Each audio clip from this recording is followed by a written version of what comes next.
तो आज की इस वीडियो में मैं एक्सप्लेन करने जा रहा हूँ समर टाइम रेंडरिंग नाम के एक एनीमे को, जिसके अंदर सस्पेंस है, थ्रिलर है, टाइम लूप है और इस एनीमे को देखते हुए तुम्हें डर का एहसास भी जरूर होगा।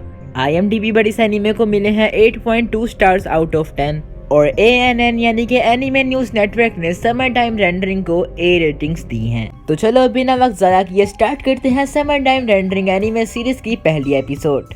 तो एपिसोड की स्टार्टिंग में दिखाया जाता है कि हमारा मेन कैरेक्टर शिनबे आजीरो एक फेरी के ऊपर बैठा होता है। वहीं उसके बगल में एक लड़की भी बैठी होती है जो उससे उसकी आंखें बंद करने के लिए बोलती है और फिर वो अपने हाथों से उसकी आंखों को ढक देती है, जिस पर शिनबे बोलता है कि आखिर तुम ये क्या कर रही हो, जिस पर वो लड़की बोलती है कि ये तुम्हारे लिए एक प्रेजेंट है। शिनबे बोलता है कि पर मुझे कोई भी प्रेजेंट नहीं मिला। तभी वो लड़की शिनबे से पूछती है कि आखिर तुम कितने सालों बाद अपने घर वापस लौट रहे हो? जिस पर शिनबे बोलता है अपने मिडिल स्कूल में पास आउट होने के बाद मैं यहाँ से दूर चला गया, तो मुझे यहाँ आए हुए 2 साल हो चुके हैं। जो सुनकर वो लड़की बोलती है शिनबे तुम न्यू ईयर पर भी घर नहीं आए थे। जिस पर शिनबे उससे माफी मांगने लगता है। तभी वो लड़की बोलती है कि मुझसे माफी मांगने का कोई भी फायदा नहीं, तुम्हें वहाँ पर मौजूद सभी लोगों से माफी मांगनी होगी। अब शिनबे उससे इसका मतलब पूछता है। तभी वो लड़की बोलती है जिसका नाम हमें उशियो बताया जाता है, मैं उस जगह पर मौजूद नहीं होंगी और तुम्हें मियो को प्रोटेक्ट करना है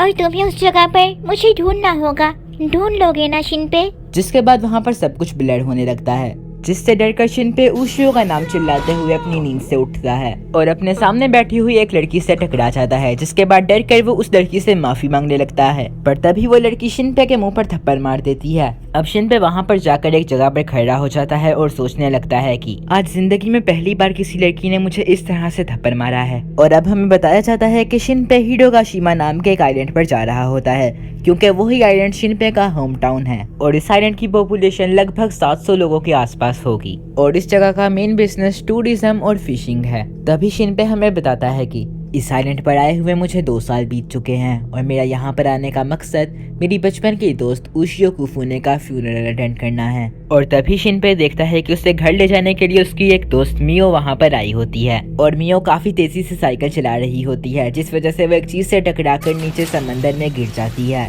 और अब उसे देखकर शिनबे सोचने लगता है ये मियो है, उशियो की छोटी बहन, और उस ड्रीम में उशियो मुझे मियो को प्रोटेक्ट करने के लिए बोल रही थी। और फिर शिनबे मियो को वहाँ से बाहर निकालता है और फिर उसके बाद वो दोनों वहाँ से अपने घर की तरफ जाने लगते हैं। वहीं रास्ते में हमें उस लड़की को भी दिखाया जाता है जिससे शिनबे फेरी में टकरा गया था। अब दिखाया जाता है कि शिनबे उशियो के फ्यूनरल में आया होता है। वहीं वो खड़ा हुआ सोच रहा होता है कि जब मैं 10 साल का था तभी मेरे पेरेंट्स गुजर गए और तब से मैं उशियो की फैमिली के साथ रह रहा हूँ और उशियो मेरी काफी अच्छी दोस्त थी।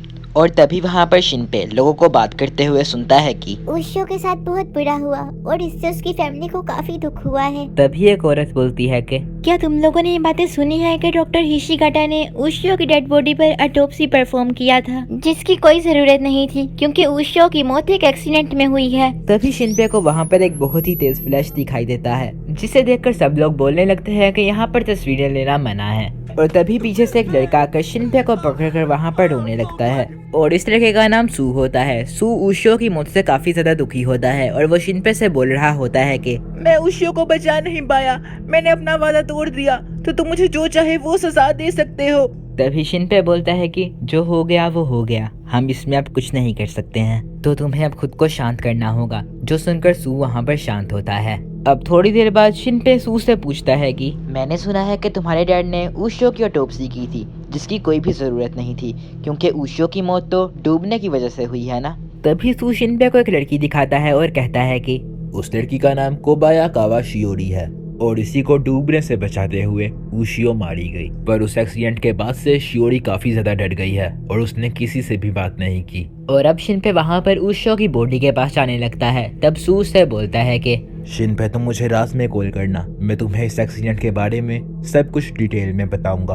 अब दिखाया जाता है कि शिनबे रात में खाना बना रहा होता है। वहीं उसके बगल में मियो भी खड़ी होती है। तभी उसके डैड वहाँ पर आते हैं और मियो से बोलते हैं कि तुम्हें यहाँ पर ऐसे ही नहीं खड़े रहना चाहिए, बल्कि तुम्हें शिनबे की मदद करनी चाहिए। तभी शिनबे बोलता है कि खाना बनकर तैयार हो चुका है और अब बस सर्व करना बाकी है। जिसके बाद वो सभी लोग टेबल पर खाना सर्व करते हैं और उसी टेबल पर वो लोग एक प्लेट उशियो के लिए भी रखते हैं।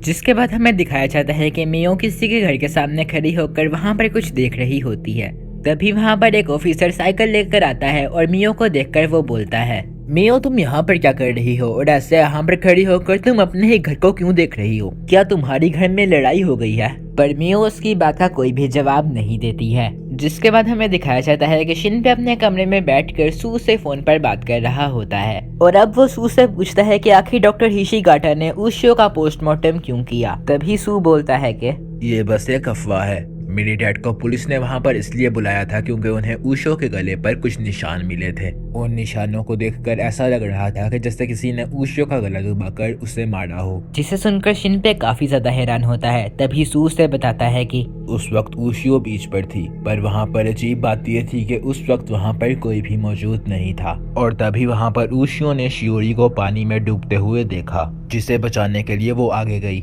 और तब वहाँ पर मैं और मियो भी मौजूद थे। जब हमने उशियो को पानी में जाते हुए देखा तब हम भी उसके पीछे गए, पर तब तक उशियो गायब हो गई थी और बाद में हमें उसकी डेड बॉडी मिली। तभी शिनपे बोलता है, तो क्या तुम्हारे और पुलिस के अलावा उशियो के गले पर मिले हुए निशान के बारे में कोई और भी जानता है? सू बोलता है, नहीं, बिल्कुल नहीं। इस बारे में मियो, उसके फादर, मेरे फादर और पुलिस को पता है और किसी को भी नहीं। और हम सभी को यहाँ पर लग रहा है कि उशियो का मर्डर हुआ है, पर पुलिस ने उशियो की मौत को एक एक्सीडेंट बताकर फाइल क्लोज कर दी है। तभी शिनपे के रूम का डोर नॉक होता है जिस पर वो कॉल को कट कर देता है और अब वो दरवाजा खोलकर देखता है तो बाहर मियो खड़ी होती है और वो शिनपे को एक नेकलेस देकर कहती है कि ये नेकलेस आज तक उशियो के पास था। जिसे देखकर शिनपे काफी ज्यादा हैरान होता है। अब मियो वो नेकलेस शिनपे को दे देती है और फिर शिनपे को गले लगाकर उशियो को याद करके रोने लगती है और तभी वो रोते रोते बोलती है कि मैं उसको कभी माफ नहीं करूंगी जिसने उशियो को मारा है। जो सुनकर शिनपे काफी ज्यादा हैरान हो जाता है और वो उससे इस बारे में पूछने की कोशिश करता है, पर मियो शिनपे से बिना कुछ बोले बात को बदलकर वहाँ से चली जाती है। अब शिनपे उस नेकलेस को देखने लगता है और उसे याद आता है कि बचपन में ये नेकलेस उसने उशियो को दिया था। जो पाकर उशियो काफी ज्यादा खुश हुई थी और ये नेकलेस उशियो के लिए एक खजाने जैसा था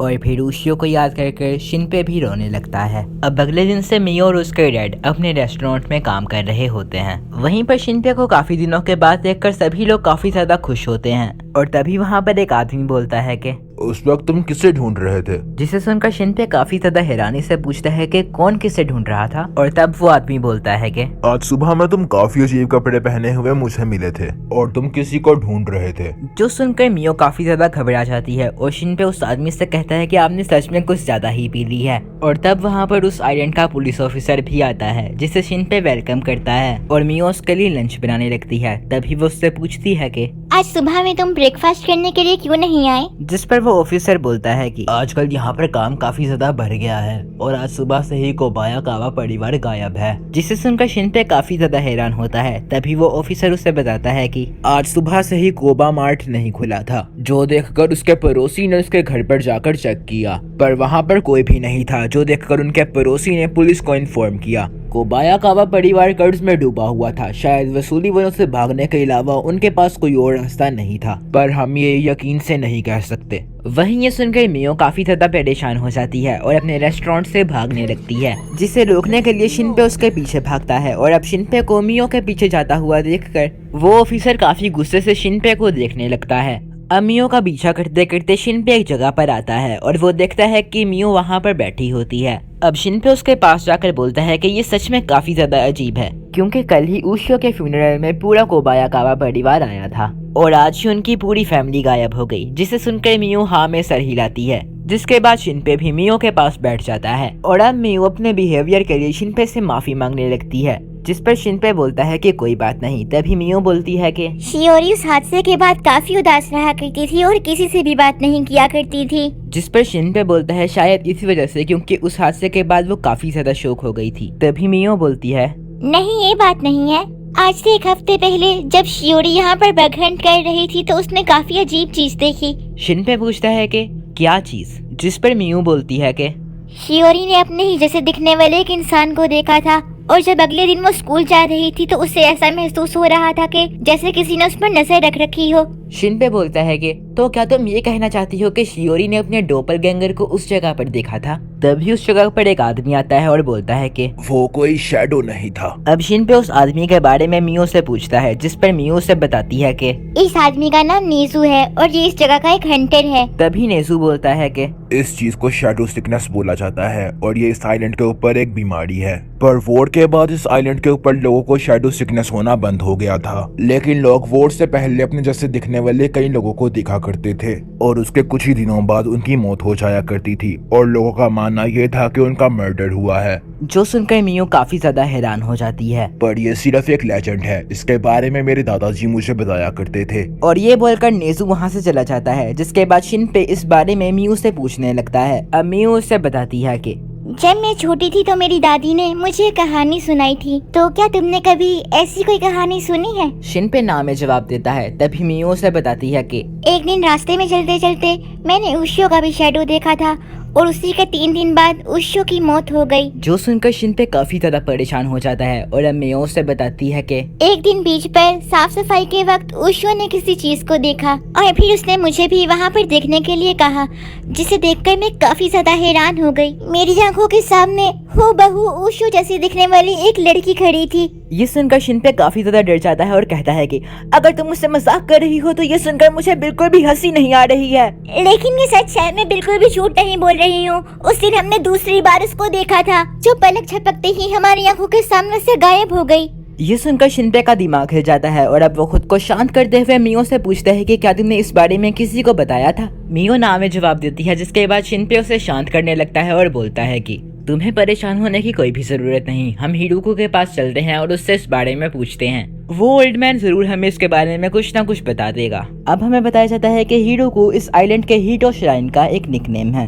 अब वो दोनों उस श्राइन के पास पहुंचते हैं, लेकिन उस श्राइन में उन्हें कोई भी नहीं मिलता है। तभी शिनपे देखता है कि एक जगह पर खड़ी होकर मियो किसी चीज को देख रही है और अब शिनपे भी उसके पास जाकर पूछता है कि वो क्या देख रही है। तभी शिनपे भी जंगल में किसी को भागते हुए देखता है, जिसे भागता हुआ देखकर मियो काफी ज्यादा डर जाती है और बोलने लगती है कि क्या तुमने वो देखा? शिनपे बोलता है कि नहीं, मुझे कुछ भी दिखाई नहीं दिया। मैंने अभी उस जगह पर शियोरी को देखा। जिसके बाद वो शिनपे का हाथ पकड़कर उसको उस तरफ ले जाने लगती है, लेकिन उस जंगल में उन्हें कुछ भी नहीं मिलता है। जिस पर मियो बोलती है कि हमें और भी अंदर जाना चाहिए। तभी शिनपे बोलता है कि हमें श्राइन में वापस चले जाना चाहिए, क्योंकि मैं सोच रहा हूँ कि अगर सच में उस जगह पर शियोरी होती तो वो हमें देखकर भागती क्यों। पर तभी उन्हें गन शॉट की आवाज सुनाई देती है, जिससे सुनकर वो दोनों उस तरफ भागने लगते हैं। अब शिनपे उस जगह पर पहुंचकर देखता है कि वहां पर एक लड़की को गोली लगी होती है और ये वही लड़की होती है जिससे शिनपे फेरी में टकराया था। तभी वहां पर मियो भी आ जाती है और वो इस लड़की की ये हालत देखकर काफी ज्यादा परेशान हो जाती है और तभी वो लड़की शिनपे को अपनी तरफ खींचकर उसके कान में कुछ बोलने की कोशिश करती है, लेकिन तभी उसे कोई शूट करके मार देता है। तभी वहाँ पर मियो बोलती है कि मेरे डैड ने मुझे बचपन से ही सिखाया है कि जब तक हम प्लेट्स के साथ टेबल को भी साफ ना कर दें तब तक हमारा काम पूरा नहीं होता है। तभी शिनपे देखता है कि मियो के हाथ में गन होती है और उसने दूसरी मियो के ऊपर गन पॉइंट करके रखी होती है और असल में ये होता है मियो का साया, जो शिनपे के सामने ही मियो को शूट करके मार देती है। और ये देखकर शिनपे काफी ज्यादा डर जाता है और अब वो शिनपे को भी शूट कर देती है। तभी शिनपे फिर से उशियो का नाम चिल्लाते हुए अपनी नींद से उठ जाता है और वो उसी फेरी पर होता है जो दोबारा नींद से उठते ही उसी लड़की से टकराता है जिससे वो एपिसोड के स्टार्टिंग में टकराया था। और इसी के साथ फर्स्ट एपिसोड यहीं पर खत्म हो